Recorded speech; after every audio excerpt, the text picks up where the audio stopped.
तालुक्यातील नळवाडपाडा या ठिकाणी घराच्या छताच्या लोखंडी पाईपला शिकार पंप बांधण्यास गेलेल्या शेतकरी युवकास पाईपमध्ये वीज प्रवाह उतरला असल्यामुळे करंट बसला असून त्यास वाचवण्यास गेलेल्या पत्नीस देखील विजेचा धक्का बसून युवा शेतकरी दाम्पत्य मयत झाल्याची घटना घडली आहे। याबाबत मिळालेली माहिती अशी की नळवाडपाडा तालुका दिंडोरी येथील साहेबराव चंद्र महाले हे वस्तीवर राहतात। गेल्या 15 दिवसांपासून सातत्याने पाऊस सुरू असून गुरुवार दिनांक 29 मे रोजी सकाळी 8च्या सुमारास झालेल्या पावसाच्या वेळी ते आपल्या घराच्या पडवीच्या छतांना लोखंडी पाईपला शिकार पंप बांधण्यासाठी गेले असता या पाईपमध्ये वीज प्रवाह उतरला। यावेळी त्यांना विजेचा जबरदस्त धक्का बसला। हे बघताच त्यांची पत्नी राणी त्यांना वाचवण्यास गेली। यावेळी तिलाही शॉक बसला।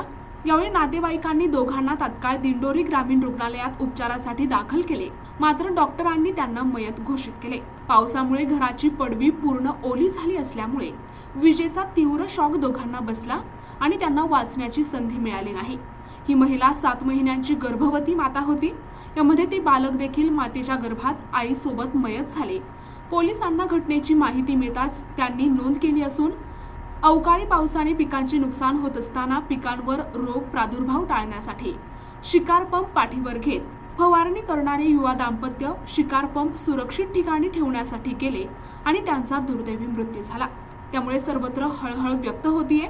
त्यांच्या पश्चात आई, भाऊ, एक 4 वर्षांची तर एक 2.5 वर्षांची मुलगी आहे। प्रतिनिधी दिगंबर पाटोळे, NTV न्यूज मराठी, वणी, नाशिक।